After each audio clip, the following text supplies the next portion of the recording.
Shalom, selamat pagi Bapak Ibu yang kasih Tuhan, puji nama Tuhan ya.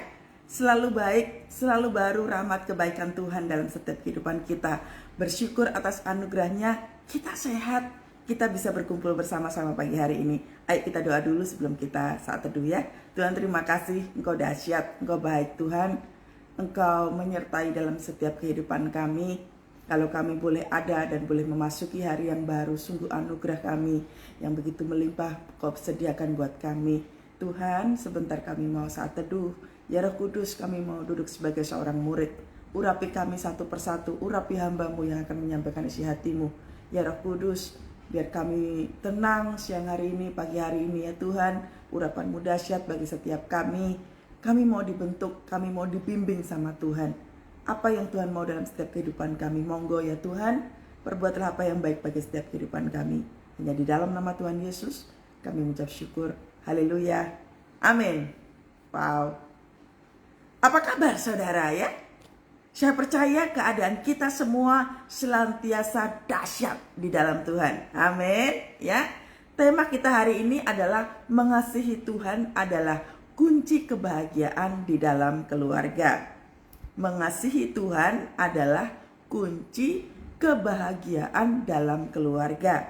Hari-hari ini saudara, iblis berusaha kuat untuk menghancurkan keluarga-keluarga Tuhan.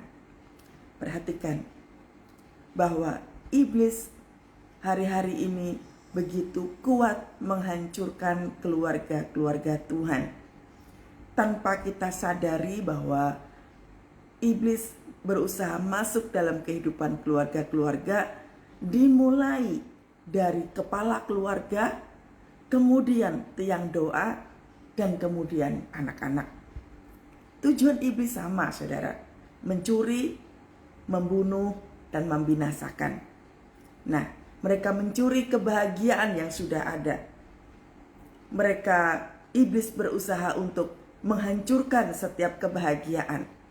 Mencuri, lalu membunuh setiap anggota demi anggota, dibunuh karakternya, dibunuh kehidupan pribadi demi pribadinya, dengan tujuan mengalami kebinasaan di dalam hidup. Nah, inilah yang dilakukan iblis untuk menghancurkan setiap keluarga di dalam kehidupan kita.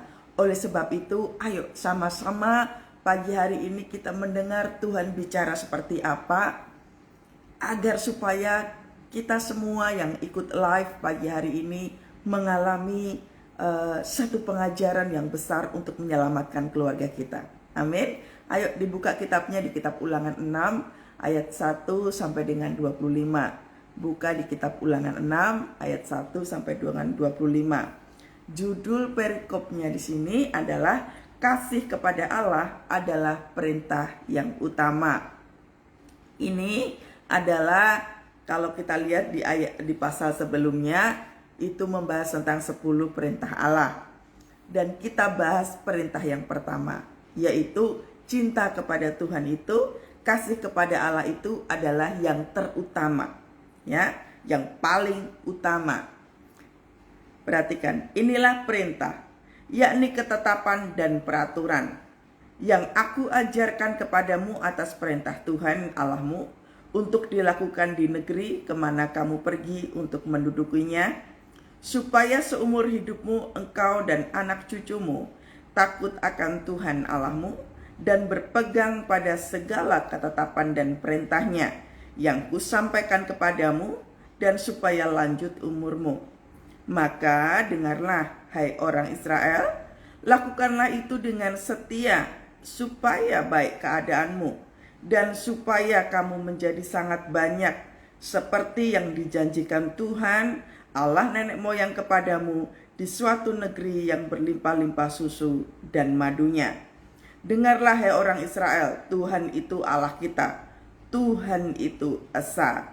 Kasihilah Tuhan Allahmu dengan segenap hatimu, dan dengan segenap jiwamu, dan dengan segenap kekuatanmu. Nah, perhatikan saudara ya, ini adalah perintah. Makanya 10 perintah Allah itu Mengasihi Tuhan ditaruh di posisi yang pertama dengan tujuan apa? Mengingatkan kepada kita semua bahwa mengasihi Tuhan adalah prioritas. Katakan kepada dirimu sendiri, mengasihi Tuhan adalah prioritas. Mengapa saudara bahwa mengasihi Tuhan itu harus ditaruh di posisi utama? Perhatikan dalam kehidupan kita. Hal sederhananya, ketika hidup kita itu tanpa tuntunan Tuhan, apa yang akan terjadi saudara? Ketika kehidupan kita tanpa doa, apa yang terjadi? Kehidupan kita tanpa bimbingan Tuhan, apa yang terjadi? Nah, oleh sebab itu, mengasihi Tuhan di sini, yaitu ditaruh di posisi pertama. Mengasihi Tuhan itu bukan sekedar, oh aku kenal Tuhan, oh aku tahu nama itu. Tetapi mengasihi di sini adalah mengenal pribadinya. Mengasihi Tuhan tidak sama dengan waktu kita mengasihi teman-teman kita, oh aku mengasihimu. Tetapi mengasihi ini adalah seperti pasangan pernikahan.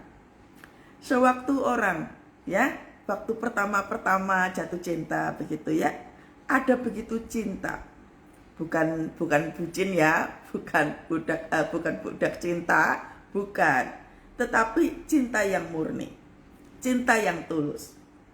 Mengasihi Tuhan mengenal pribadinya, tahu siapa Tuhan kita, tahu sungguh kepribadiannya secara utuh. Itu mengasihi Tuhan. Jadi mengapa ini dijadikan yang di posisi pertama? Agar supaya tuntunan dalam kehidupan kita itu selalu benar. Tapi Bu, orang hidup itu kan gak mungkin luput dari dosa. Betul. Tetapi setidaknya sekalipun kita jatuh di dalam dosa, begitu kita menaruh Tuhan sebagai prioritas utama, pasti akan ada yang namanya teguran di dalam hati. Ya? Pasti ada teguran dalam hati kok. Kira-kira kalau misalkan nih Anda sedang marah dengan seseorang, tiba-tiba di dalam hati jangan marah-marah. Itu Roh Kudus yang berbicara. Nah, bagaimana caranya supaya Roh Kudus itu bisa berbicara? Kalau tidak ada hubungan kan tidak bisa. Oleh sebab itu, mengasihi Tuhan harus menjadi prioritas supaya tuntunannya jelas.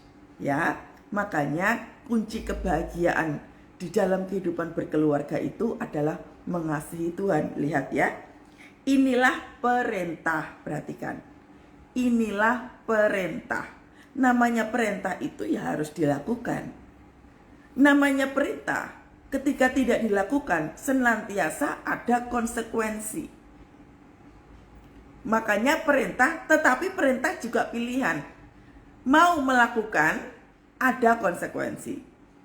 Mengabaikan perintah ini pun ada konsekuensi. Nah, yakni ketetapan dan peraturan. Dikatakan ada ketetapan dan peraturan. Ketetapannya apa? Peraturannya apa? 10 perintah Allah jelas banget. Jangan mencuri, jangan membunuh, mengasihi orang tua, dan lain sebagainya. Semuanya itu adalah perintah. Amin.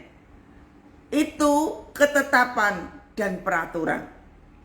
Selalu ada konsekuensi ketika tidak melakukan. Ya, selalu ada konsekuensi ketika kita mengabaikan semuanya itu.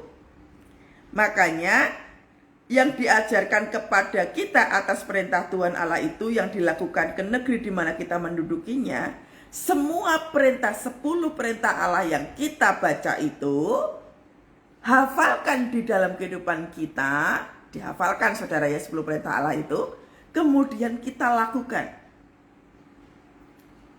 Memang betul kita hidup di zaman kasih karunia, memang betul, tapi bukan berarti itu kitab Taurat kita lewati begitu saja, tidak.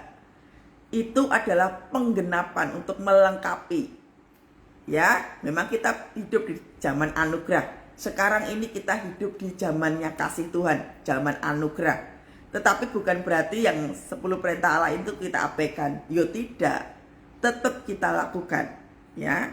Supaya apa toh? Untuk melakukan 10 perintah Allah itu tuh akan ada konsekuensinya seperti ini, supaya seumur hidupmu itu engkau dan anak cucumu takut akan Tuhan Allahmu dan berpegang pada segala ketetapan dan perintah. Perhatikan, kenapa orang itu harus melakukan pelepasan. Banyak orang itu ini masih pro dan kontra. Kenapa kok harus ada pelepasan, Bu? Kan Tuhan Yesus sudah mati di kayu salib. Berarti kan gak ada kutuk. Betul, memang tidak ada kutuk. Tapi jangan lupa bahwa ini makanya mau dibahas, bahwa orang hidup masih dalam dosa, maka akan melahirkan dosa baru.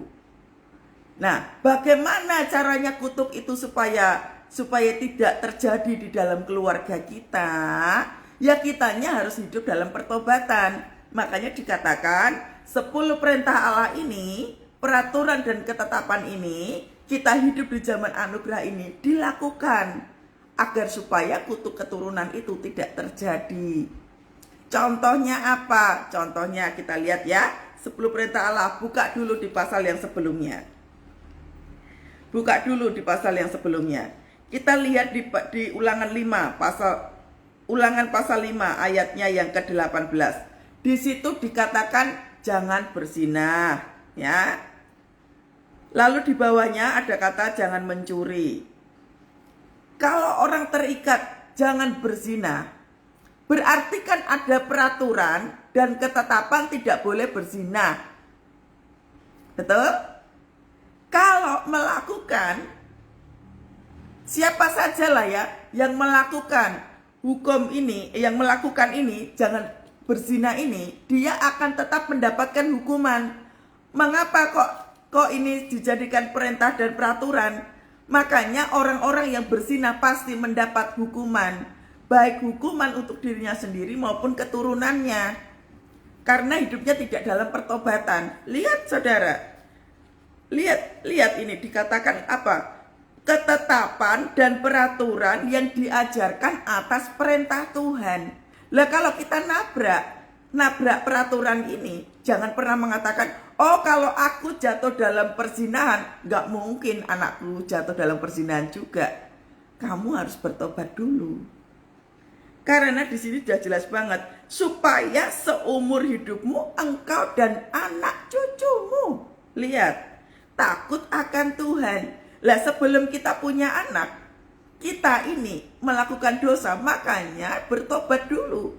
Agar supaya anak, kemudian anak dan cucunya nggak ngalamin dosa nenek moyangnya.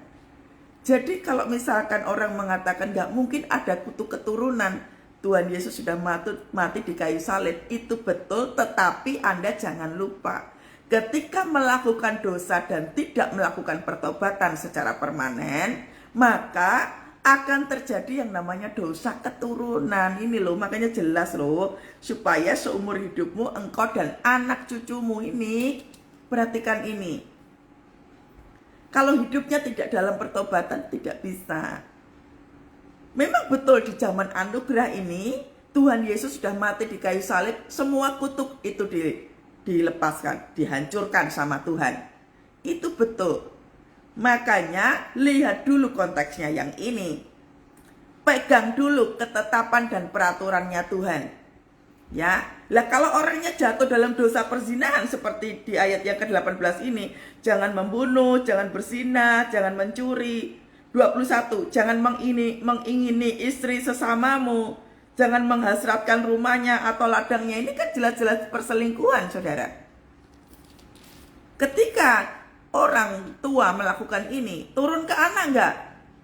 Ya turunlah. Konsekuensinya ada, wong jelas-jelas di Ulangan ke-6 ayat yang kedua ini, seumur hidupmu akan mendapatkan apa? Mendapatkan supaya seumur hidupmu engkau dan anak cucumu takut akan Tuhan. Lah kuncinya itu ada pada takut. Nah sekarang pertanyaannya apa? Pertanyaannya Bu, lah kalau misalkan sudah terlanjur nih, orang jatuh dalam dosa yang ini, yang jangan berzina atau jangan mengini istri ini dan lain sebagainya itu. Terus bagaimana? Hiduplah dalam pertobatan. Makanya pagi hari ini kita membahasnya adalah kunci kebahagiaan dalam hidup adalah mengasihi Tuhan. Lah mengasihi Tuhan itu yang seperti apa? Mengasihi Tuhan adalah mengasihi pribadinya, mengenal pribadinya, hidup takut akan Tuhan agar supaya kutu keturunan itu tidak terjadi dalam kehidupan kita. Kitanya ini yang harus bertobat. Ya, harus bertobat. Lihat ya, tanda bahwa ada kutu keturunan itu dosanya sama itu turun ke bawah. Yang pertama, tanda orang mendapatkan kutu keturunan ada. Yang pertama, dia tidak mengalami terobosan. Doa apa saja, mau melakukan apa saja, gagal terus, gagal terus, gagal terus. Kemiskinan yang terus menerus ya, nggak ada terobosan sama sekali. Miskin terus secara keuangan, kekurangan terus. Nah ini ada yang mengikat. Ya, lalu yang ketiga, kalau misalkan orang tuanya bercerai, mungkin dari nenek moyangnya ada yang bercerai. Nah, kemudian keturunan di bawahnya bercerai. Di dalam satu garis keturunan ada yang bercerai, mungkin 2 atau 3 orang bercerai semuanya. Itu mengikat. Makanya di kitab ini disebutkan bahwa ketika kita hidup takut akan Tuhan, semuanya itu akan diluputkan. Ini loh garis bawahi kata ketetapan dan peraturan. Nah, supaya apa? Supaya seumur hidupmu, nah ini dipegang dulu. Seumur hidupmu engkau dan anak cucumu itu takut akan Tuhan. Maka nggak hanya itu. Maka dengarlah ya orang Israel, lakukanlah itu dengan setia. Makanya tadi mengasihi Tuhan tadi tuh, kenali dulu Tuhan kita seperti apa. Kenali pribadinya. Apakah betul bahwa Tuhan jahat sama kita? Apakah betul bahwa Tuhan membiarkan kita? Apakah betul bahwa Tuhanlah yang suka membuat mujizat dalam hidup kita? Apakah betul bahwa Tuhan yang menyembuhkan sakit penyakit kita? Nah, kita kan harus kenal dulu. Kita tidak akan pernah bisa melakukan 10 perintah Allah kalau tidak tahu siapa Tuhan kita. Makanya kenapa saudara banyak orang mengalami kegagalan dalam kehidupannya. Murtad misalnya. Murtad itu nggak cuma ganti agama loh. Sewaktu kita melepaskan kepercayaan kita karena mungkin kita menanti-nantikan mujizat nggak terjadi, akhirnya kita melepaskan kepercayaan. Iblis berusaha mencuri damai sejahtera. Iblis berusaha untuk membunuh kehidupan kita. Supaya apa? Tidak percaya dengan Tuhan. Ujung-ujungnya kita tidak percaya. Dan itulah yang menjadi keberhasilan. Makanya ketika kita tidak melakukan 10 perintah Allah itu tadi itu, tidak mengasihi Tuhan dengan segenap hati, dengan segenap jiwa, maka yang terjadi pasti dosa. Pasti dosa. Nah, maka dengarlah ya orang Israel, lakukanlah itu dengan setia, supaya baik keadaanmu. Nah itu tadi. Kalau kita dalam garis keturunannya ada yang melakukan yang jahat tadi, contohnya dosa perzinahan, supaya itu tidak terjadi dalam kehidupan kita, kitanya yang harus bertobat. Contoh, di garis keturunan dari keluarga kami ada yang berzina. Kan itu kan satu garis keturunan sama saya toh. Karena saya tahu pengetahuan firman Tuhan, makanya saya harus bertobat. Kalau dalam kehidupan Bapak Ibu, mungkin pasangan melakukan yang ini, dosa perselingkuhan, perzinahan, Anda yang tahu firman Tuhan harus bertobat. Ingat garis keturunan. Lah terus gimana Bu, kalau yang melakukan itu suami atau istri gitu, kan saya punya anak. Anda bertobat dulu. Anda bertobat, ajarkan kepada anak, nanti ada. Ini firman Tuhan ada. Anda bertobat dulu. Yang mendengarkan live ini bertobat dulu.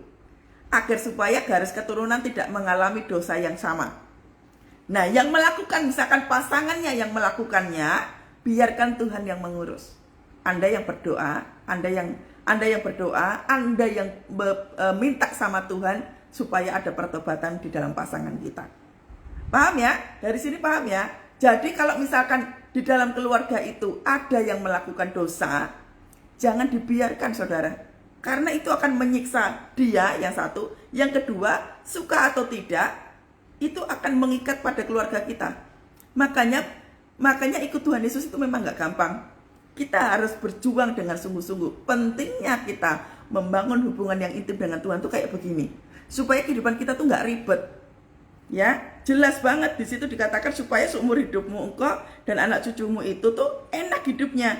Supaya keadaanmu baik, supaya kamu menjadi banyak, supaya seperti yang dijanjikan kepada nenek moyang kepadamu itu yang berlimpah susu madunya itu terjadi dalam setiap kehidupan kita. Ya, jadi kalau yang sudah berantakan itu tadi, mulailah hidup dalam pertobatan. Dimulai dari melakukan perintah yang utama dan yang terutama itu, yaitu mengasihi Tuhan. Ingat, mengasihi Tuhan artinya hidup takut akan Tuhan, mengenal pribadinya, bertemu dengan Tuhan setiap hari. Namanya mengasihi itu ya harus kita temui tiap hari. Jangan hari ini ketemu, 5 hari kemudian baru ketemu, itu tidak mengasihi. Tetapi kalau datang kepada Tuhan hanya karena butuh bantuan, berarti kita tuh kayak semacam orang yang jadi menganggap Tuhan itu hanya sebagai sumber pertolongan.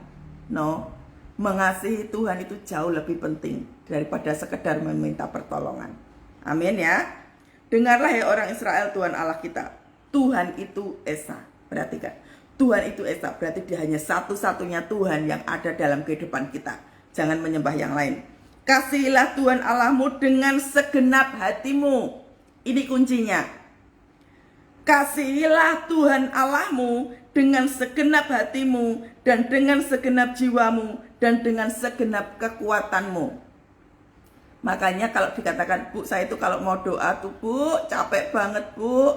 Saya rasa-rasanya aras-arasan, saya tuh kok nggak kuat. Makanya dikatakan dengan segenap hatimu. Kalau nggak segenap hati ya nggak bisa. Segenap hati, segenap jiwa, dan segenap kekuatan. Berjuang. Mengasihi Tuhan tidak berjuang, tak bisa, saudara. Bayar harga waktu saat teduh pagi-pagi bangun. Bayar harga, saudara. Jangan mengatakan aku malas, Bu. Ya ampun, Bu, nggak kuat saya, Bu, kalau pagi-pagi. Apalagi kalau saya punya anak begitu, Bu. Saya itu bayar harga. Karena tanpa tuntunan Tuhan selalu ada konsekuensi. Hubungan dengan Tuhan itu harus dibangun. Sudahlah, Bu, yang penting saya sudah doa pagi-pagi. Tuhan, terima kasih, tuntun sepanjang kami hari ini. Keluarga saya diberkati, anak-anak saya pintar semua dalam nama Tuhan Yesus, amin. Ini bukan doa, ini bukan saat teduh. Ini permohonan. Ini nyuruh Tuhan. Saat teduh itu mengasihi Tuhan dengan segenap hati, dengan segenap jiwa.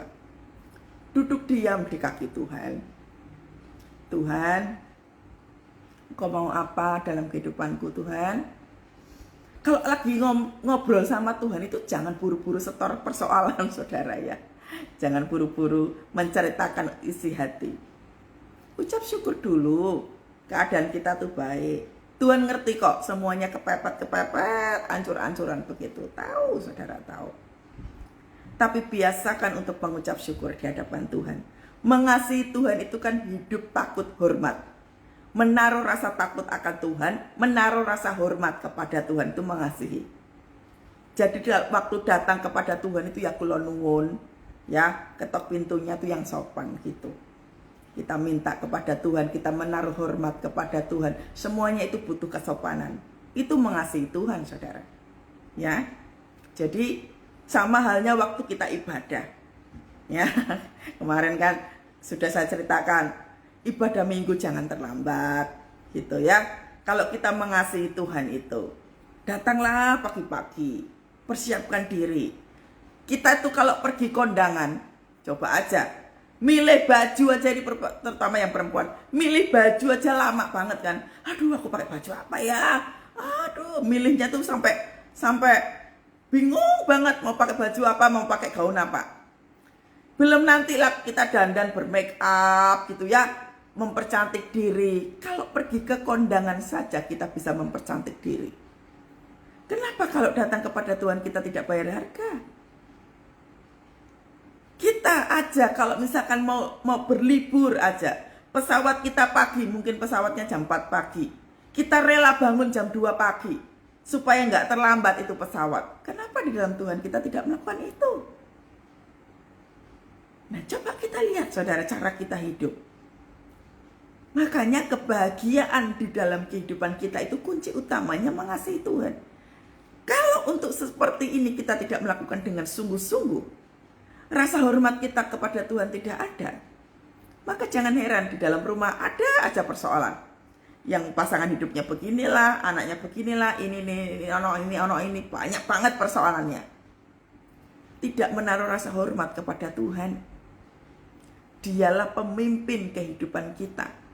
Lihat loh, bangsa Israel waktu dibawa keluar dari tanah Mesir, perjalanan menuju Laut Teberau, di depannya ada Tuhan, di belakangnya ada malaikat Tuhan. Enak enggak saudara? Kalau hidup dikasihi Tuhan tuh enak. Di depan ada Tuhan, di belakang ada malaikat Tuhan. Mau kejadiannya kayak apapun, hatinya tetap enak. Hatinya tetap enak di hadapan Tuhan. Mau menghadapi persoalan kehidupan kayak apapun, tekanannya kayak apapun, di depan sudah ada Tuhan. Di belakang sudah ada malaikat. Makanya orang yang dikasihi Tuhan itu adalah satu privilege yang luar biasa.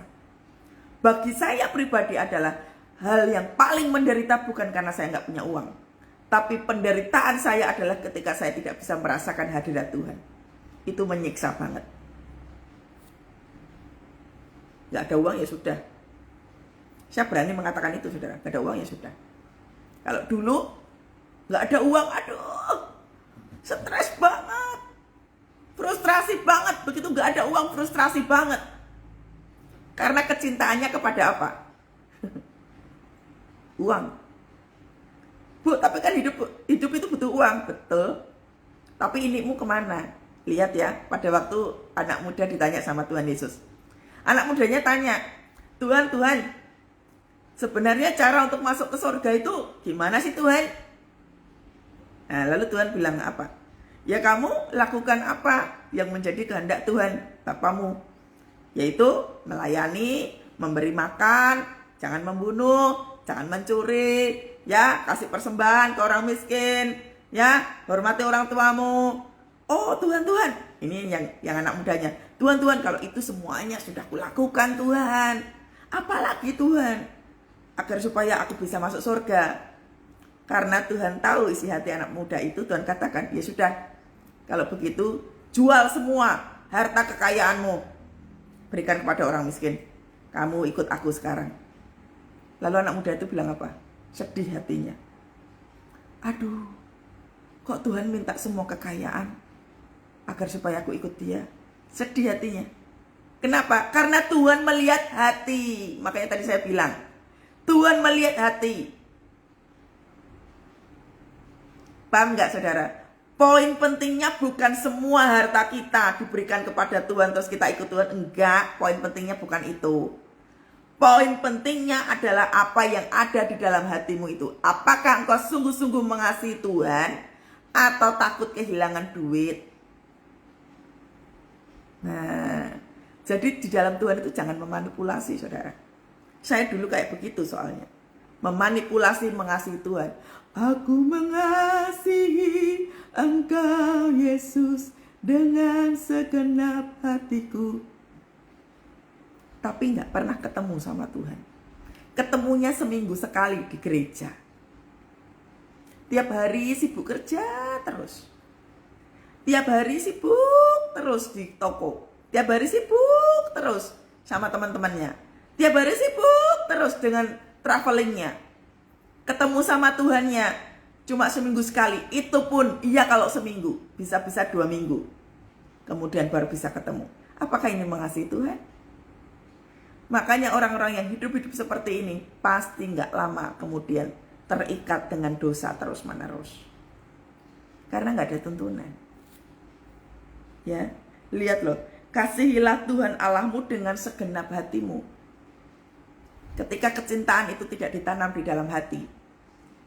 Makanya tadi kan saya sudah bilang toh, saya berani untuk mengatakan sekarang bahwa hal yang paling menakutkan dalam kehidupan saya pribadi adalah ketika saya tidak bisa merasakan hadirat Tuhan.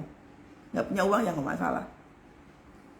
Sekarang saya berani mengatakan itu karena saya menerapkan yang ini, mengasihi Tuhan dengan segenap hati. Saya ngomong begini juga karena ada tekanan dalam kehidupan loh saudara. Saya juga sama kok kayak Anda. Ada kebingungan di dalam hal keuangan, sama.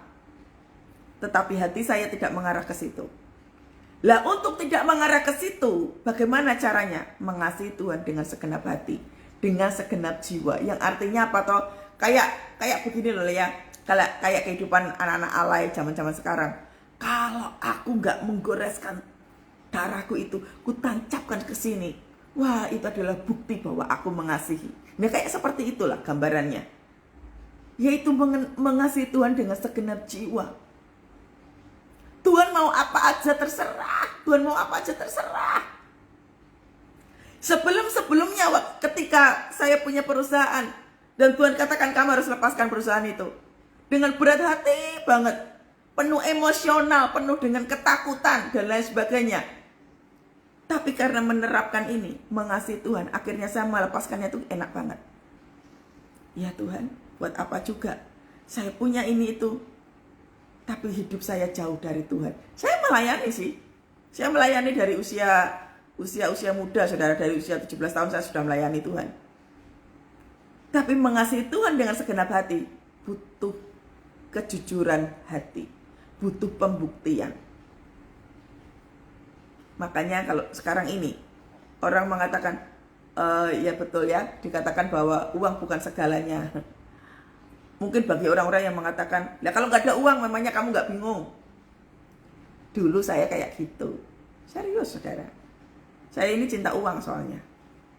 Saya cinta uang saudara. Kalau kerja mati-matian banget. Mau lembur jam berapa aja saya lakukan demi uang. Saya cinta uang, saudara. Oleh sebab itu, karena Tuhan tahu yang ada di dalam, seperti tadi itu ya, yang anak muda tadi, Tuhan syaratnya untuk ikut Tuhan Yesus apa? Yaitu apa yang kamu punya, jual, kasih ke orang-orang, baru kamu bisa ikut aku. Nah, dikasih pertanyaan itu karena Tuhan sudah tahu apa yang ada di dalam hatimu. Benarkah kita mengasihi Tuhan dengan sungguh-sungguh? Ini bukan tentang menghabiskan uang loh, bukan loh ya. Ini bicara tentang ini yang ada di dalam sini. Jadi kalau kita mau mengatakan bahwa Tuhan aku mengasihimu, lihat dulu, nanti dulu. Kamu saat teduh pagi-pagi enggak? Mencari Tuhan dengan segenap hati, dengan segenap jiwa. Ada rasa kangen enggak sama Tuhan? Kecintaan yang dicari dengan sungguh-sungguh. Bayar harga, pergi ibadah minggu enggak terlambat. Dari ibadah pertama sampai terakhir, terus nyembah Tuhan, nggak mainan HP, nggak datang terlambat, tetap sampai selesai, sampai doa berkat. Apakah kita melakukan itu dengan segenap hati? Rasa-rasanya waktu nyembah, waduh, mau dalam keadaan hancur kayak, mau dalam keadaan apapun, tetap nyembah Tuhan, merasakan hadirat Tuhan. Apakah kita melakukan itu? Coba aja saudara, waktu kita ibadah gitu ya, yang lainnya nyembah Tuhan, wah semua dilawat. Terus kita adem-adem aja. Rasanya tuh flat banget. Kira-kira ada rasa iri nggak? Kok yang lainnya dilawat, kok aku enggak? Nah itu kan dilihat sama Tuhan. Ketika kita mengasihi Tuhan, yang lainnya dilawat, minta Tuhan, yang lainnya dilawat, aku juga. Makanya nyembahlah Tuhan dengan segenap hati. Sewaktu dikatakan kasihilah Tuhan Allahmu dengan segenap hatimu, dengan segenap jiwamu, dan dengan segenap kekuatanmu, semua perkataan ini akan diuji. Lihat aja. Kalau kita diberkati, dapat mujizat, apakah kita tetap konsisten saat teduh? Atau jangan-jangan kita saat teduh hanya karena butuh saja. Nah ini semua butuh pengujian, saudara. Ini butuh pengujian. Makanya tema hari ini nggak main-main loh. Kunci kebahagiaan di dalam kita hidup, termasuk di dalam keluarga, butuh pengujian yang ini. Aku mengasihi Tuhan. Ya harus kenal siapa Tuhan kita. Direm mulutnya rapat-rapat. Kok aku makin takut ya, kok aku makin ini. Di dalam ketakutan, di dalam kasih Tuhan tidak ada ketakutan. Karena di dalam kasih Tuhan itu ada yang namanya damai sejahtera. Berarti kita harus tinggal di dalam kasih Tuhan toh. Artinya apa? Masuklah di dalam hadirat Tuhan setiap waktu. Itu namanya tinggal dalam kasih. Kasih itu seperti sungai. Kasihnya seperti sungai. Kasihnya seperti sungai. Kenapa dikatakan kasihnya seperti sungai? Lewat terus, ngalir terus. Gak ada kesempatan untuk takut. Tidak ada kesempatan untuk overthinking. Karena masuk di dalam kasih Tuhan. Deeper in love with you. Deeper in love with you. I love you Lord. You're more than anything in love. Lebih dalam lagi ku cinta Kau Yesus. Ku mengasihimu. Lebih dalam lagi. Lebih dalam lagi kecintaan kita kepada Tuhan. Bukan kita nangis karena aduh Tuhan, gimana Tuhan, keluargaku gimana Tuhan. Boleh. Tetapi jangan menghabiskan berjam-jam cuman meratapi nasib. Rasakan hadirat Tuhan yang sungguh-sungguh kita merasakan itu. Itu lain loh saudara. Saya mengalami tekanan kehidupan yang luar biasa dahsyat. Sampai saya itu gak tahu bagaimana cara menyelesaikannya. Saya masuk dalam hadirat Tuhan saja. Karena gak tahu harus apa. Gak ngerti. Kondisinya udah kepepet. Saya gak tahu harus berbuat seperti apa. Deeper in love with you. Saya cuma di dalam ruangan tersendiri. Saya kunci pintu. Saya gak mau diajak ngomong. Saya cuma nyembah Tuhan. Tuhan, aku cuma mau senengin hatimu. Aku udah kalau Tuhan, pikiranku udah kacau. Aku udah gak tahu lagi Tuhan. Aku udah tahu. Deeper in love with you, deeper in love with you. I love you Lord, more than anything in love. Mau berantakan kayak apapun, sudahlah Tuhan, aku tidak tahu. Itu yang saya lakukan saudara. Saya merasakan loh, ini apa yang Anda rasakan saya bisa rasakan saudara. Kecintaan kepada Tuhannya tipis sekali. Ayo, pagi hari ini dirubah ya. Mengasihi Tuhan dengan sungguh-sungguh. Serius hari-hari ini. Kalau enggak, iblis itu mengobrak-abrik keluarga kita tuh sembrono banget loh. Jadi, pagari kehidupan kita dengan kasih Tuhan. Ya, lihat. Apa yang kuperintahkan kepadamu pada hari ini, haruslah engkau perhatikan. Berarti ini penting loh. Mengasihi Tuhan ini penting sekali. Haruslah engkau mengajarkannya berulang-ulang. Perhatikan ayat yang ke-7. Haruslah engkau mengajarkannya berulang-ulang kepada anak-anakmu dan membicarakannya apabila engkau duduk di rumahmu. Lihat. Kalau pengen anak-anaknya hidup takut akan Tuhan, harus dimulai dari orang tuanya. Haruslah engkau mengajarkannya. Namanya mengajarkan, itu berarti kan harus jadi guru toh. Harus sudah ngerti, banyak pengetahuan, banyak pengalaman, tahu konsekuensi, baru bisa mengajarkan. Sama seperti saya mengajarkan saudara semua. Semua firman saya alami dulu. Saya ikuti prosesnya Tuhan. Baru setelah itu saya ajarkan kepada saudara. Sama saudara. Jangan pernah meminta anak untuk hidup takut akan orang tua kalau orang tua sendiri tidak takut sama Tuhan. Lihat. Haruslah engkau mengajarkannya berulang-ulang. Artinya nggak cuma sekali. Jangan suruh anak pergi ke sekolah minggu, dipikir guru sekolah minggu sudah mengajarkan, lalu di rumah kita tidak mengajarkan. No. Kitanya jadi contoh buat anak-anak, termasuk untuk pasangan, agar supaya hidup mengasihi Tuhan. Kita harus mulai dulu. Kemarin sore saudara ya, selesai dari pelayanan gitu, tiba-tiba saya tuh pengen banget makan mie ayam saudara ya. Saya itu beli mie ayam yang dekat rumah itu, yang gerobakan itu tuh enak sekali. Saya makan di situ gitu ya. Di depan saya itu ada 2 perempuan. Yang satu tuh ngerokok gitu. Anaknya masih muda sekali, muda, saya lihat itu muda banget. Wah, perkataannya itu perkataan binatang keluar semua. Ngomongnya kasar banget. Nggak lama kemudian anaknya datang gitu ya. Mereka bercakap-cakap gitu. Itu ibunya ngomongnya kasar sekali sambil menghisap rokok gitu. Ini kira-kira orang tua yang seperti ini takut sama Tuhan nggak? Kalau sama anak aja tidak mengajarkan yang baik, hidup takut akan Tuhan yang minim banget. Jangankan minim, pasti minus.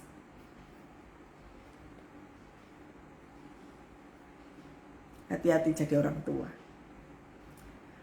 Mata anak itu anak kira-kira ya usia 5-6 tahun gitulah ya.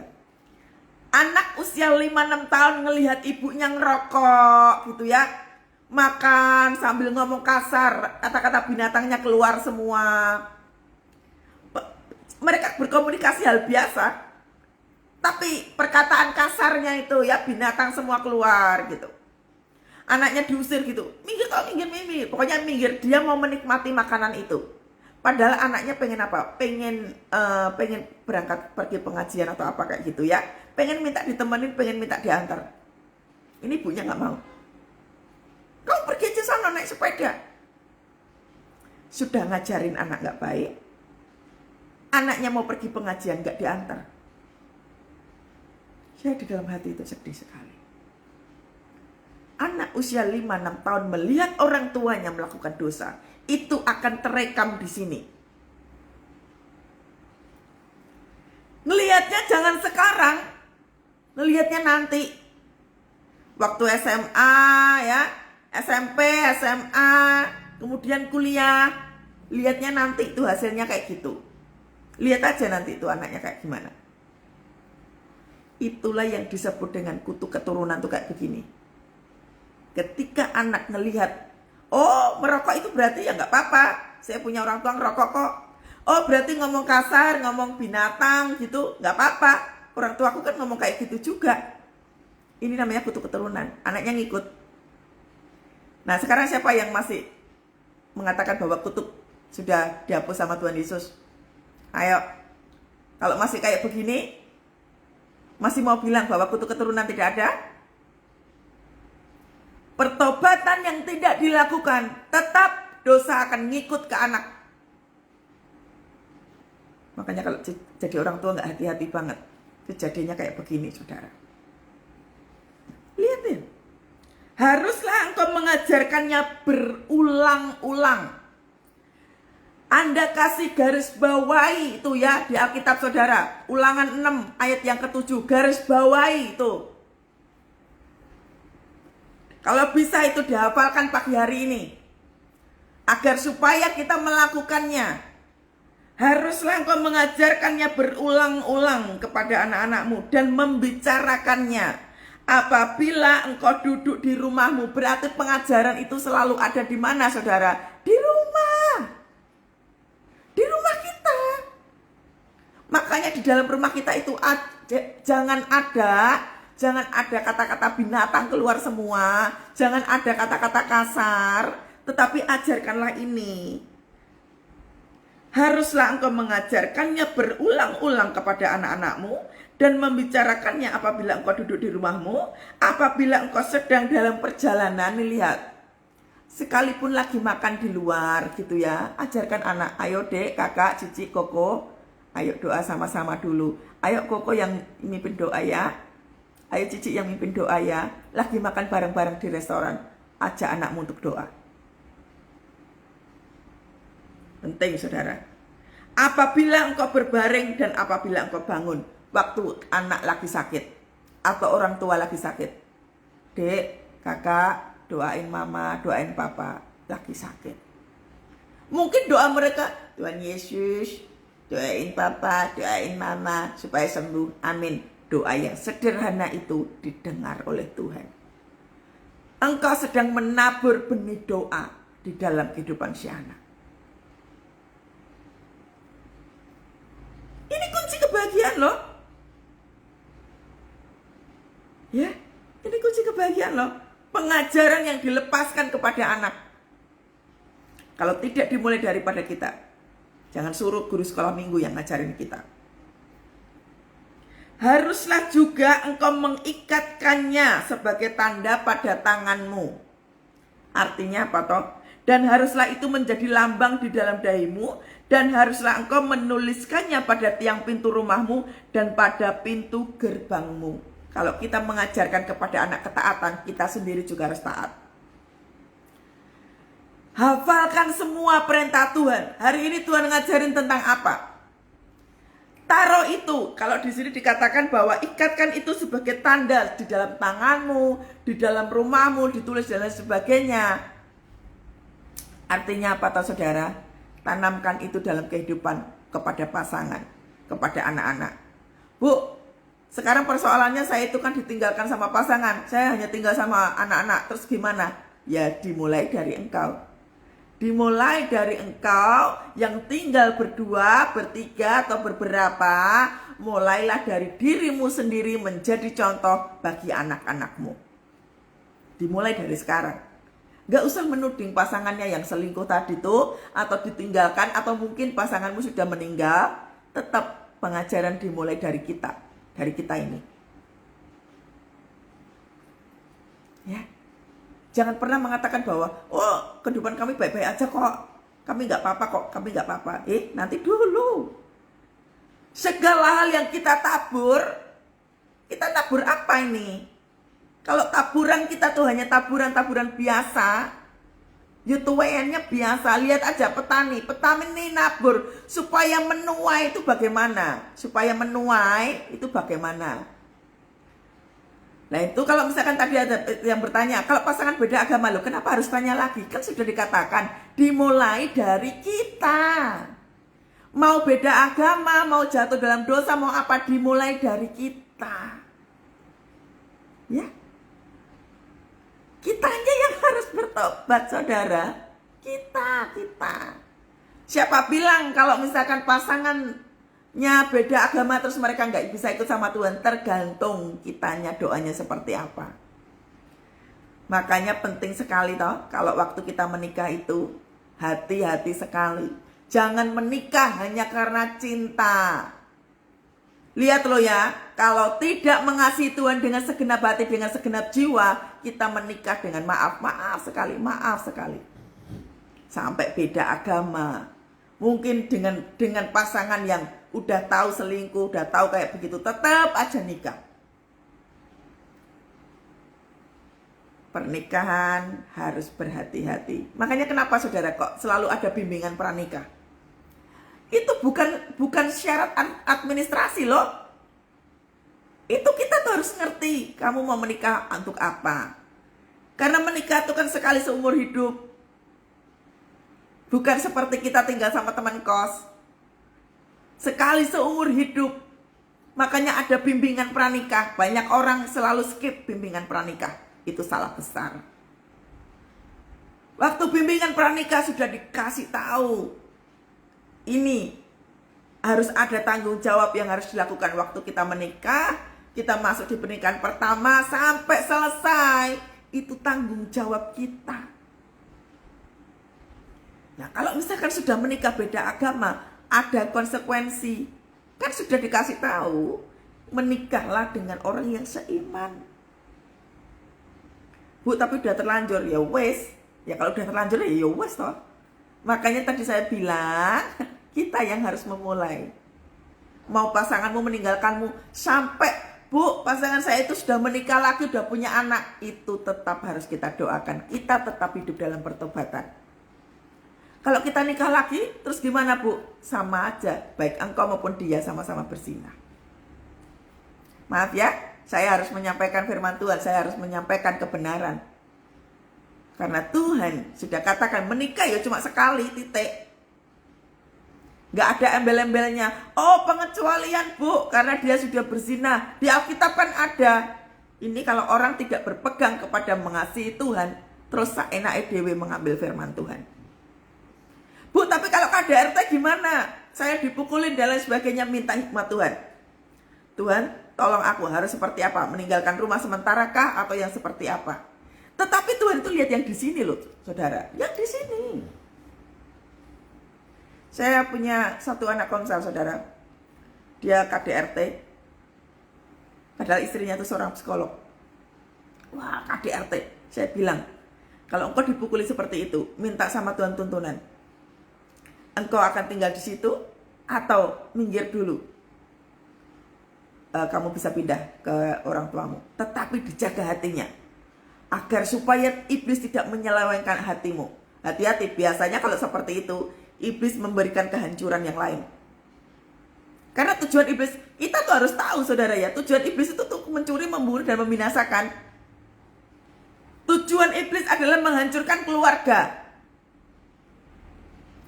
Jadi kalau pada waktu ada pasangan selingkuh atau anak jatuh dalam dosa, berarti itu kan berarti ada spirit asing masuk dalam keluarga kita toh.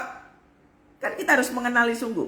Ini sebenarnya yang masuk dalam keluarga kita tuh apa toh? Spirit perzinahan, spirit games online, spirit apa lagi yang terjadi? Makanya kepekaan itu penting. Mengasihi Tuhan itu kunci utama. Makanya ketika kita menjadi seorang istri yang teraniaya, dalam arti tanda kutip ya, pegang aja yang ini. Mengasihi Tuhan dengan segenap hati, dengan segenap jiwa. Benerin aja hidupnya, benerin aja. Bayar harga, ini memang bayar harga. Kalau sudah pasangan itu jatuh dalam perselingkuhan, bayar harga memang. Doa aja terus. Ya memang nggak bisa kita doa sekali langsung cesplong gitu, ya enggak. Semua bayar harga. Apalagi yang bawa anak ya, sudah bersama-sama anak. Ya sudah, hidup kan harus jalan terus.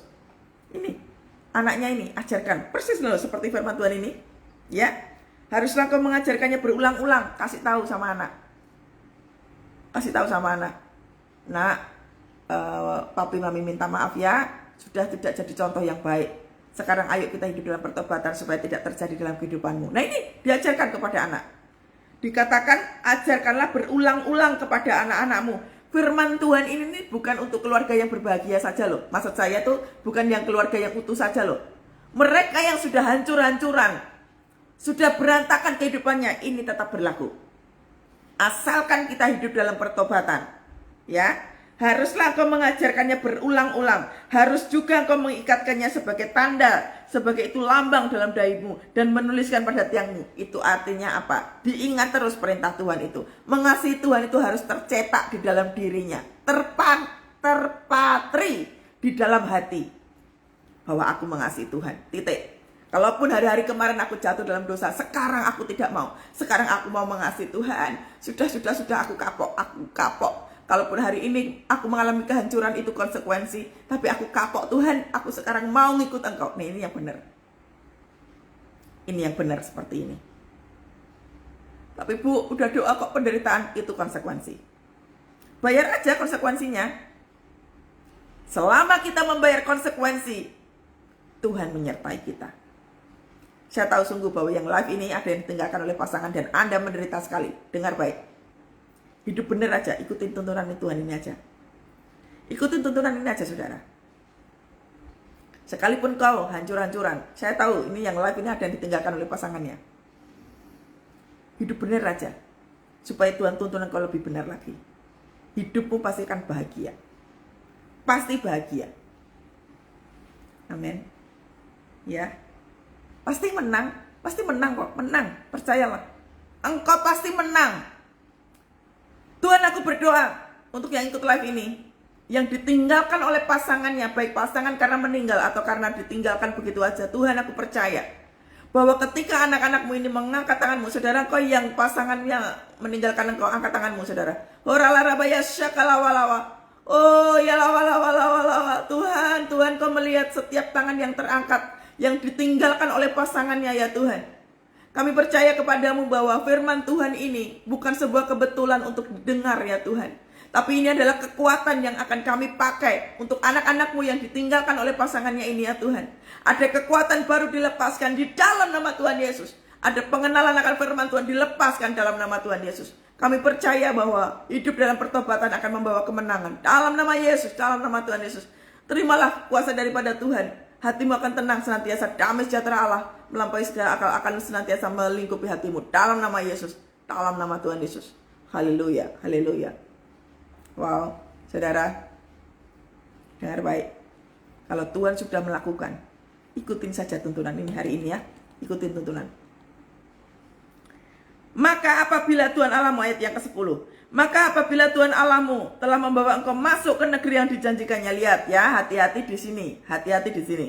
Maka apabila Tuhan Allahmu telah membawa engkau masuk ke negeri yang dijanjikannya dengan sumpah kepada nenek moyangmu, yakni Abraham, Ishak dan Yakub, untuk memberikan kepadamu kota-kota yang besar, yang baik dan yang tidak kau dirikan, rumah-rumah penuh berisi berbagai-bagai barang baik yang tidak kau isi, sumur-sumur yang tidak kau gali, kebun-kebun anggur dan kebun zaitun yang tidak kau tanam, dan apabila engkau sudah makan dan menjadi kenyang, maka berhati-hatilah supaya jangan engkau melupakan Tuhan yang telah membawa keluar dari tanah Mesir, dari tanah perbudakan. Kalau sudah diberkati Tuhan, jangan melupakan Tuhan. Hati-hati sekali. Makanya tadi saya bilang toh, kalau mengasihi Tuhan dengan segenap hati, dengan segenap jiwa, itu nggak peduli keadaannya kayak apa.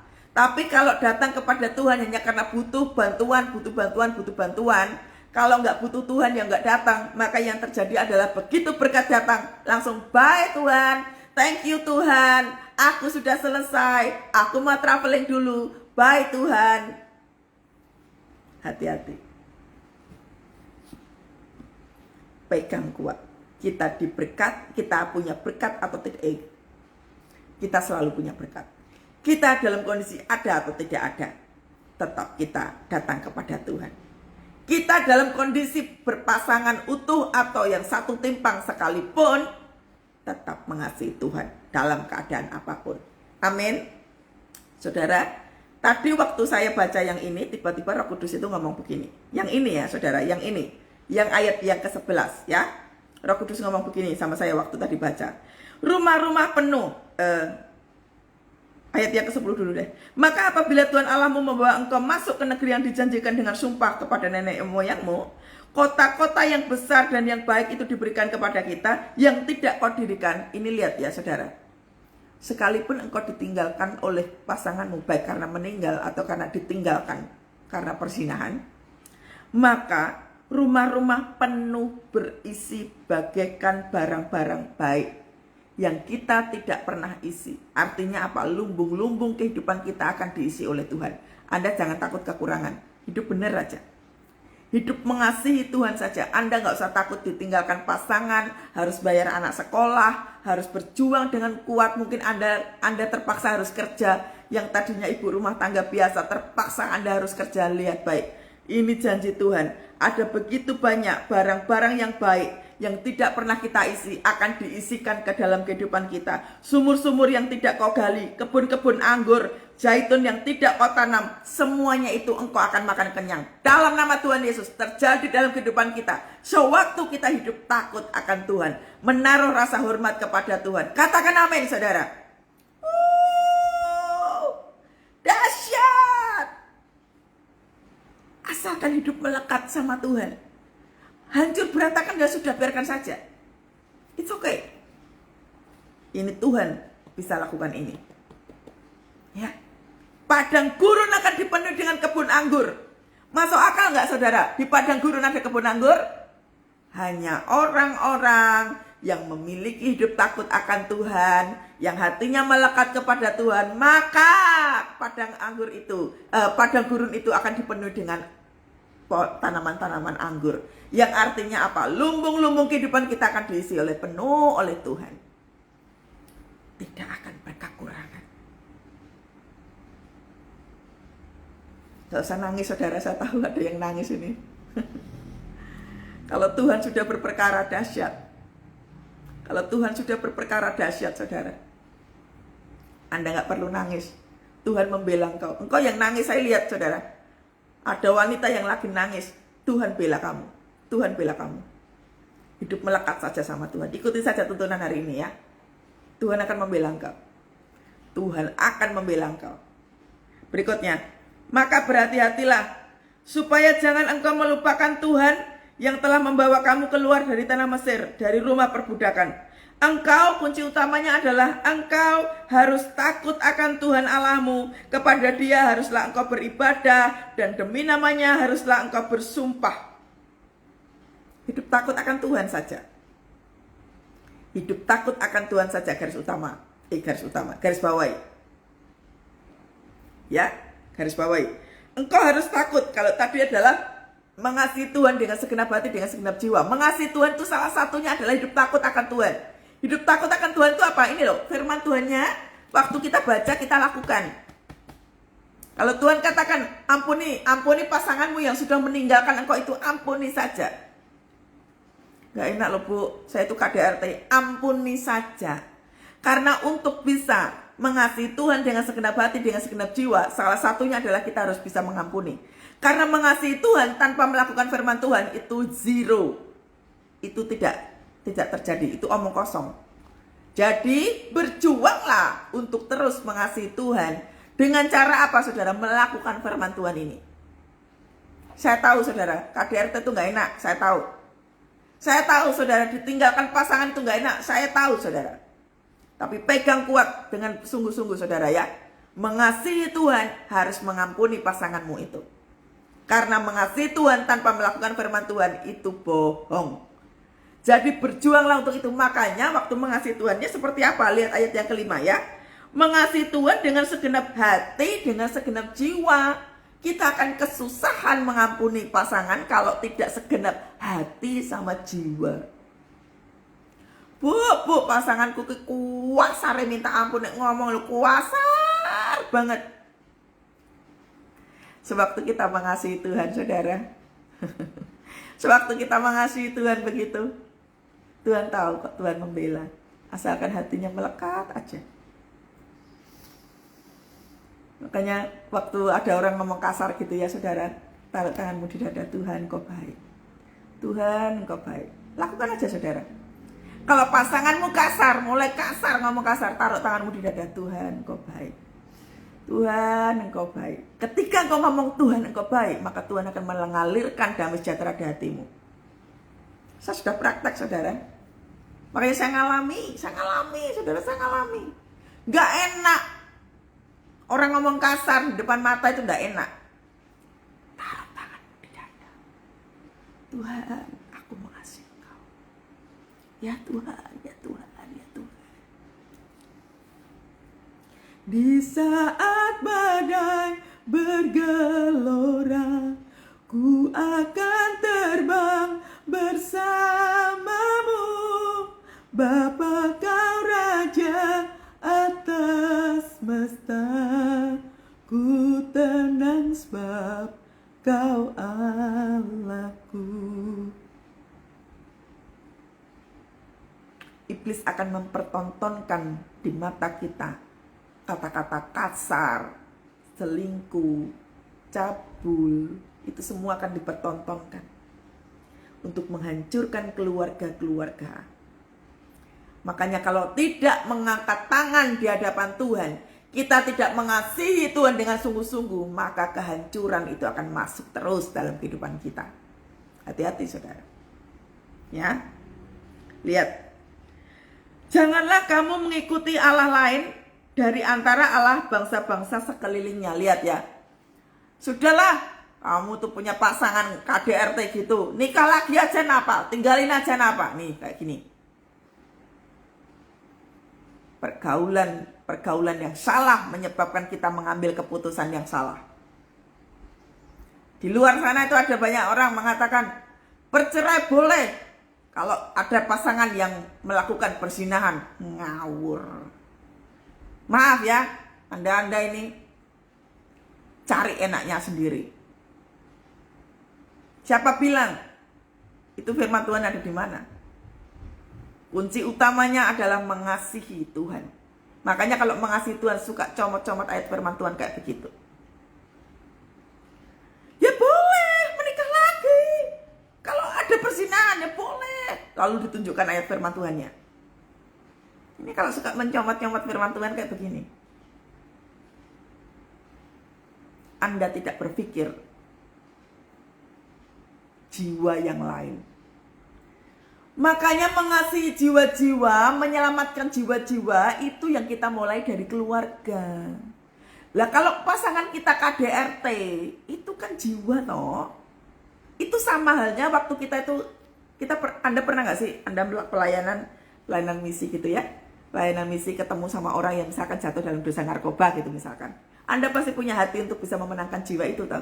Ya sama, anggaplah pasanganmu itu jatuh dalam dosa narkoba, cuma bedanya dia jatuhnya dosa perselingkuhan, jatuhnya dalam dosa apa itu namanya KDRT begitu. Kita doain. Sama, saudara, itu jiwa. Lah itu tugas kita. Lah kalau kita punya pasangannya jatuh dalam dosa terus kita nikah lagi, loh apa bedanya kita sama mereka? Sama. Oleh sebab itu ikutin saja tuntunan ini. Orang wis jelas kok. Ini firman Tuhan ini luar biasa banget. Ini saya dapat firman Tuhan itu tuh baru tadi malam, saudara. Waktu saya baca ini, wah, ini kan sebenarnya udah dibaca berkali-kali loh. Tapi ini bisa lengkap banget loh Tuhan ngajarinnya. Kalau pengen hidup keluarga kita itu bahagia, ini terapkan ini. Kebahagiaan yang seperti ini. Firman Tuhan yang seperti ini lakukan aja. Jangan pernah mendengarkan orang, ya sudah, cerai aja. Boleh. Kalau kita berteman sama orang yang tidak takut sama Tuhan, jangan coba-coba curhat sama orang yang hidupnya tidak takut sama Tuhan. Banyak juga kok pelayan-pelayan Tuhan yang tidak takut sama Tuhan. Makanya saudara, curhatlah sama orang yang hidupnya takut sama Tuhan. Jangan sembarangan cerita, saudara. Nanti yang ada ngawur tuntunannya. Ya, janganlah kamu mengikuti Allah lain dari antara Allah bangsa-bangsa sekelilingmu, sebab Tuhan Allahmu adalah Allah yang cemburu di tengah-tengahmu, supaya jangan bangkit murka Tuhan Allahmu terhadap engkau, sehingga ia memunahkan engkau dari muka bumi. Kapan hari ada orang konseling sama saya, suaminya itu dibawa wewe gombel, saudara ya, dipelet sama wanita lain gitu. Lalu si perempuan ini, dia konseling sama saya, dia bilang begini, Bu, saya itu, aduh Bu, suami saya kayak begitu, saya diajak teman saya cari dukun Bu. Katanya ya kalau mau ngelepasin pelet ya cuma dukun itu yang bisa ngelepasin. Nah ini kayak begini nih. Kalau kita curhat sama orang hidupnya nggak takut sama Tuhan, keseret kita kepada dosa yang baru. Suaminya didukunin sama orang, istrinya cari dukun untuk melepaskan. Nah ini kayak begini jadinya. Nggak ada saudara. Setan berperang sama setan itu nggak ada. Yang ada adalah keluarga itu sama-sama dihancurkan. Barang siapa menginjakkan kaki ke tanah perdukunan, siap-siap saudara. Seluruh nyawa kehidupan kita diambil sama iblis. Makanya hiduplah dalam pertobatan. Anda yang sudah pernah ke dukun, Anda harus pelepasan. Jangan menyiksa diri, jangan menyiksa anak-anak gara-gara okultisme. Lepaskan itu. Itu bohong itu. Kalau misalkan ada orang jatuh dalam dosa okultisme, Anda ngelawannya harus sama-sama dengan yang punya okultisme, salah besar. Ngawur itu. Siapa bilang nggak bisa, saudara? Saya sudah ribuan jemaat yang saya temui, orang-orang yang kayak begini. Okultisme itu tuh ngelawannya tuh tidak sesusah itu loh, saudara. Ini hidup takut akan Tuhan saja, takut aja. Iblis itu tuh nggak takut sama kita berdoa, bukan. Kalau doa kita nggak ada kuasa, ya iblisnya tertawa. Iblis cuma takut sama kita yang melakukan firman Tuhan. Karena waktu kita melakukan firman Tuhan, kita dipenuhi dengan cinta Tuhan. Iblis kalah, saudara. Ya. Ini lo lihat, sebab Tuhan Allahmu adalah Allah yang cemburu di tengah-tengahmu, supaya jangan bangkit murkamu, jangan menggunakan kekuatan lain. Amin. Jangan terus, ya kalau dia selingkuh ya saya boleh dong berarti. Ya wes. Kalau kayak begitu ya saya minta maaf, saya nggak bisa mengasih tahu apa-apa. Kalau jangan orang lain berbuat dosa terus kita jadi excuse untuk berbuat dosa juga. Ingat loh ya, bahwa hidup itu kita harus bertanggung jawab dengan apa yang kita lakukan. Termasuk memenangkan pasangan hidup. Itu juga tanggung jawab kita. Loh Bu, yang dosa siapa? Yang ini siapa? Jangan salah. Ketika makanya api Tuhan kalau padam, yang terjadi apa saudara? Ya kayak begini. Api Tuhan padam itu karena apa toh? Yang doanya nggak nyalain. Sudah imam keluarganya jatuh dalam dosa, tiang doanya nggak nyalain api. Yo wes. Jadi selalu ada konsekuensi ketika tidak bayar harga. Makanya tadi toh, mengasihi Tuhan itu harus dengan segenap hati, dengan segenap jiwa. Kalau kita masih aras-arasan untuk pagi-pagi, kita bangun pagi malas banget, ya tidak dengan segenap hati, dengan segenap jiwa. Makanya jangan heran begitu iblisnya masuk gampang. Karena kita sendiri yang buka akses, pintunya kita buka dengan apa? Kemalasan, ya, nggak punya waktu, sibuk, kita frustrasi terus, pintunya terbuka lebar, iblisnya masuk. Yang terjadi ya kayak begitu. Eman-eman nggak saudara? Bertobat ya, hari ini bertobat. Saya percaya hari ini kita akan mengalami pertobatan yang dahsyat. Kita akan memperoleh kehidupan yang berbahagia bersama keluarga kita. Katakan amin saudara ya. Kemudian haruslah kamu berpegang pada perintah, peringatan dan ketetapan Tuhan Allahmu yang diperintahkan kepadamu. Ini lihat, perintah, peringatan, ketetapan harus kita lakukan. Haruslah engkau melakukan apa yang benar dan baik. Lihat, benar dan baik itu beda pengertiannya. Benar itu sesuai dengan firman Tuhan, itu benar. Tapi baik belum tentu benar. Contohnya begini. Kita menolong orang, yaitu baik. Tapi kalau kita nolongin orang terus-menerus, itu nggak benar. Karena akan membuat dia jadi lumpuh. Orang itu akan minta tolong sama kita terus. Ya, kita minta tolong terus gitu.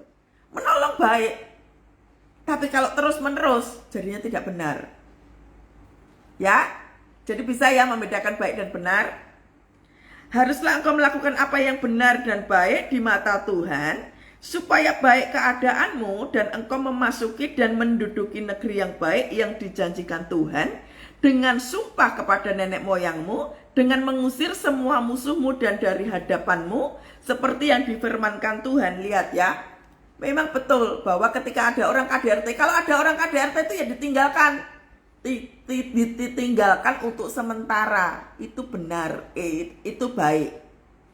Tetapi menjadi tidak benar kalau kita jadinya bercerai. Kalau alasannya KDRT lalu kemudian bercerai, jadinya tidak benar. Paham ya saudara? Ini loh firman Tuhan sudah katakan, haruslah engkau melakukan apa yang benar dan baik. Siapa bilang kalau kita korban KDRT semuanya nggak bisa pulih? Siapa bilang nggak bisa pulih? Begitu banyak jemaat Tuhan yang konseling sama saya, mereka mendapatkan pemulihan. Kalau Allah sudah bekerja, kalau Allah ada di pihak kita, siapa yang mau lawan kita? Lihat ayat berikutnya. Dengan bersumpah kepada nenek moyangmu, dengan mengusir semua musuhmu. Musuh kita bukan manusia. Musuh kita adalah spirit asing yang masuk dalam keluarga kita. Dengan mengusir semua musuhmu dari hadapanmu, seperti yang difirmankan Tuhan. Jadi yang harus kita patahkan adalah mengusir musuh. Musuh perzinahan, musuh perceraian, ya. Orang kalau sudah berzina, pasti iblis itu kalau melepaskan satu spirit, dia akan melepaskan spirit yang lain. Yang pertama, dosa free sex. Pasti satu paket dengan dosa cabul. Pasti akan sepakat dengan dosa pornografi. Pasti akan sepakat dengan dosa perzinahan. Dan kemudian merembet kemana? Kemiskinan, ya, perekonomiannya akan dihancurkan. Kemudian yang keenam, dirusak hubungannya. Lalu yang ketujuh, dihancurkan satu persatu, mulai dari imam, yang doa, sampai ke anak-anaknya, ngerembet kemana-mana. Itu baru satu dosa loh ya. Makanya hidup dalam pertobatan itu penting. Ini di ayat yang ke-19, musuh kita itu bukan manusianya, tetapi yang tadi saya sebutkan tadi. Ketika ada spirit asing masuk, contoh, ketika api Tuhan tidak dinyalakan, tiang doa, para istri tidak berdoa dengan sungguh-sungguh, anak jatuh dalam dosa games online. Games online itu tuh, ya, resiko anak terikat dengan games. Apa yang terjadi? Ketidaktaatan terhadap orang tua. karakternya jadi kasar. Otaknya jadi lamban, saudara. Karena dia akan mikir terus. Hasrat untuk belajarnya jadi rendah. Tapi dampak yang terbesar adalah kata-katanya kasar dan menaruh rasa hormat kepada orang tuanya itu jadi susah. Makanya satu spirit, iblis melepaskannya spirit apa? Terikat games. Yang terjadi apa? Ketidaktaatan terhadap orang tua. Kata-katanya kasar. Yang ketiga jadi malas, gak pernah mau doa. Yang keempat menjadi anak yang memberontak. Loh, banyak toh? Satu dosa, satu spirit menghasilkan banyak spirit. Makanya kalau kita tidak berdoa dengan sungguh-sungguh, kepekaan tidak kita latih, maka kita tidak akan pernah tahu iblis masuk membawa apa. Apabila di kemudian hari anakmu bertanya kepadamu, apakah peringatan ketetapan itu yang diperintahkan kepadamu oleh Tuhan Allahmu? Maka, nah ini kalau anak-anak kita itu bertanya sama kita, maka haruslah engkau menjawab anakmu itu. Kita dahulu adalah budak Fir'aun di Mesir, tetapi Tuhan membawa kita keluar dari Mesir dengan tangan yang kuat. Nih lihat, tadi seperti yang saya bilang, hancur berantakan ya sudah. Makanya kitanya ini hidup dalam pertobatan, ajari kepada anak. Nak, papi mami sudah bercerai, minta maaf ya nak. Orang tua harus minta maaf sama anak atas kehancuran. Karena kehancuran di dalam keluarga mutlak tanggung jawab orang tua. Jangan emosional terus terhadap anak. Hati-hati. Ketika engkau berantem terus dengan pasangan, jangan melemparkan emosionalnya terhadap anak. Karena itu akan mengganggu pertumbuhan mental anak. Saya sudah pelayanan begitu banyak anak-anak Tuhan di usia-usia remaja. Mereka masuk ke dalam rehabilitasi, mereka masuk ke dalam rumah sakit jiwa karena apa? Perilaku kedua orang tuanya. Anak-anak yang menjadi korban seperti ini. Makanya kalau misalkan ada orang tua, Bu doakan anak saya Bu, nanti dulu kamu melakukan apa kalau anaknya kayak begitu.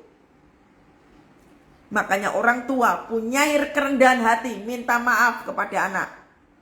Ajarkan kepada anak, nak, papi mami sudah melakukan kesalahan seperti ini. Ayo sekarang kita berubah, supaya kamu nanti kelak ketika kamu menikah tidak seperti papi mami. Ajarkan itu. Ini loh firman Tuhan katakan, maka haruslah engkau menjawab anakmu, kita dahulu adalah budak Fir'aun di Mesir. Artinya apa toh? Dulu papi mami itu dosa banget, sekarang ayo bertobat. Tetapi Tuhan membawa kita keluar dari Mesir dengan tangan yang kuat. Tuhan membuat tanda-tanda dan mujizat-mujizat yang besar dan yang mencelakakan terhadap Mesir, terhadap Fir'aun dan sisi rumahnya di depan kita. Tetapi kita dibawanya keluar dari sana supaya kita dapat dibawanya masuk untuk memberikan kepada kita negeri yang dijanjikan. Kita harus memberitahukan, saudara. Kita harus memberitahukan, saudara, kepada anak kehancuran yang terjadi dalam keluarga. Kasih tahu aja, saudara. Kasih tahu. Ya, kasih tahu itu kepada anak. Supaya anak juga hidup berhati-hati. Anak juga harus tahu keadaan keluarganya seperti apa. Ya, yang terakhir. Dan Tuhan Allah kita memerintahkan kepada kita untuk melakukan segala ketetapan itu. Dan untuk takut akan Tuhan Allah kita, supaya senantiasa keadaan kita, supaya Ia membiarkan kita hidup seperti sekarang ini. Lihat loh ya. Jadi mau hancur kayak apapun, chaos kayak apapun, Tuhan katakan, Tuhan Allah kita memerintahkan kita, sekalipun hancur berantakan dan kita kehilangan banyak hal, untuk melakukan segala ketetapan itu dan tetap takutlah akan Tuhan itu. Supaya Ia membiarkan kita hidup seperti sekarang ini. Jadi biarkan Tuhan yang memimpin, biarkan Tuhan yang mengubahkan kita terlebih dahulu. Ya, hancur nggak masalah. Dan kita akan menjadi benar. Ini lihat garis bawahi. Dan kita akan menjadi benar apabila kita melakukan segenap perintah itu dengan setia di hadapan Tuhan Allah kita, seperti yang difirmankannya dan diperintahkannya kepada kita. Katakan amin, saudara ya. Katakan amin. Saudara dengar baik. Sekalipun engkau ditinggalkan oleh pasanganmu, dengar baik, saudara, dengar baik. Hidup benar saja. Tuhan akan menuntun, asalkan hidup benar. Tadi firman Tuhan sudah jelas banget. Yang terpenting adalah kita hidupnya benar dan baik. Dua-duanya harus kita lakukan. Ya. Engkau yang keadaan perekonomianmu lagi ancur-ancuran, hati-hati. Iblis kalau sudah menghancurkan satu bidang, dia akan menghancurkan bidang-bidang yang lain, termasuk dalam hal perekonomian. Jadi engkau yang punya pasangan hidup yang dalam keadaan perekonomian lagi ancur-ancuran, saudara, dengar baik. Iblis akan ngerembet, ya, ngerembet, saudara. Kemarin ada yang konseling sama saya, mereka mengalami satu tekanan kehidupan dalam hal utang piutang. Istri meminta untuk kita bunuh diri bareng-bareng. Nah, ini hati-hati sekali ya. Iblis kalau sudah mau menghancurkan kita, iblis akan membinasakan kita secara pelan-pelan. Oleh sebab itu mari saudara, pasangan hidup tetap unity di dalam Tuhan. Tuhan katakan bangun hubungan yang intim dengan Tuhan setiap hari. Bangun ukupan dengan Tuhan setiap hari. Ada mesbah keluarga. Suami istri harus unity. Ya, suami istri harus unity. Kalau pengen perekonomianmu dipulihkan, unity di dalam Tuhan. Unity saja. Karena di dalam kehancuran, dengar baik, di dalam kehancuran, di dalam tekanan kehidupan, di dalam kehilangan, ada kasih Tuhan sedang dilepaskan. Ada kasih mula-mula sedang dilepaskan. Anda dan saya harus kembali kepada Tuhan. Apapun keadaannya, apapun kondisinya, kembali kepada Tuhan. Angkat tanganmu saudara. Korala rabaya shikala wala wala wala. Oh ya la wala wala wala wala wala raba. Di saat badai bergelora, ku akan terbang bersamamu, Bapa kau Raja atas semesta. Ku tenang sebab kau Allahku. Tuhan akan memberikan engkau kekuatan. Tuhan akan memberikan engkau damai sejahtera. Tuhan katakan jangan takut. Tuhan katakan Tuhan akan memberikan engkau kekuatan baru. Engkau yang mengalami kehancuran dalam kehidupan, mungkin perekonomianmu lagi hancur hari-hari ini, Tuhan akan mengubahkan hatimu terlebih dahulu. Suami istri harus unity. Unity dalam nama Tuhan Yesus. Dalam nama Tuhan Yesus. Tetap unity dalam nama Tuhan Yesus. Saudara, Tuhan katakan begini. Ada yang mengalami kehancuran secara perekonomian. Tetapi Tuhan ingatkan pagi hari ini, biarlah suami istri itu tetap unity. Mesti gandengan tangan untuk berdoa, memuji Tuhan. Maka Tuhan akan memulihkan perekonomianmu. Ajak pasanganmu untuk berdoa, memuji Tuhan, menyembah Tuhan. Tuhan, kami berdoa untuk yang ikut live ini ya Tuhan. Yang ada pasangan suami istri Tuhan yang mengalami kehancuran secara perekonomian ya Tuhan. Biarlah mereka unity di dalam Engkau. Di dalam nama Tuhan Yesus, di dalam keunitian itu ada berkat Tuhan mengalir. Ada berkat Tuhan mengalir. Di dalam nama Tuhan Yesus, terjadi dalam nama Tuhan Yesus, terjadi dalam nama Tuhan Yesus. Korala rabala rabala raba. Shalawala wala wala wala wala wala. Engkau ada satu perempuan dengan 3 orang anak begitu ya. Engkau tidak punya pendapatan. Tuhan katakan bahwa di padang gurun tetap ada pohon anggur berlimpah-limpah. Hidup takut akan Tuhan saja. Dijaga hidupnya, dijaga hatinya. Jangan melakukan perzinahan. Jangan melakukan perzinahan dalam hal apapun. Jangan lakukan itu. Tuhan katakan hiduplah benar. Karena iblis lagi melepaskan spirit perzinahan di dalam kehidupanmu sekarang ini. Maka engkau yang live ini, kalau itu engkau, angkat tanganmu. Korala rabaya shikala rabala raba. Tuhan, engkau melihat perempuan yang sedang mengangkat tangan ini Tuhan, yang ditinggalkan oleh pasangannya dan dia gak punya pendapatan. Oh Tuhan, pagari dia dengan kuasa-Mu ya Tuhan Yesus. Iblis sedang berusaha melepaskan spirit perzinahan Tuhan. Hamba-Mu berdoa secara pribadi ya Tuhan. Pagari perempuan ini dengan kuasa darah-Mu ya Tuhan. Pagari itu ya Tuhan dengan kuasa darah-Mu. Di dalam nama Tuhan Yesus. Di dalam nama Tuhan Yesus. Biarlah kuasa daripada Allah turun ya Tuhan. Memagari ibu ini ya Tuhan Yesus dengan kuasa-Mu ya Bapa. Di saat badai bergelora, ku akan terbang bersamamu,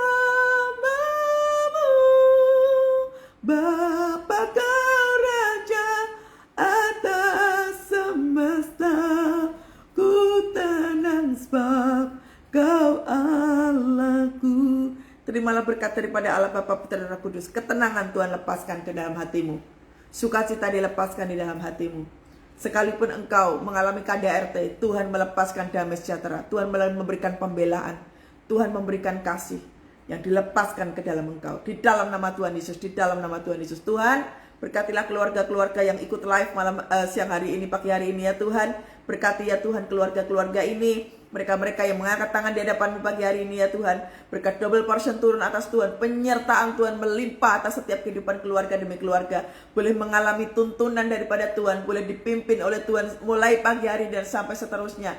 Ikutin tuntunan seperti di kitab Ulangan 6 ini ya Tuhan Yesus. Perjalanan kami akan dibuat Tuhan menjadi berhasil. Apa saja yang kami doakan ya Tuhan, Tuhan akan membuat kelimpahan atas setiap kami ya Bapa. Hanya di dalam nama Tuhan Yesus kami mengucap syukur. Haleluya, haleluya, amin.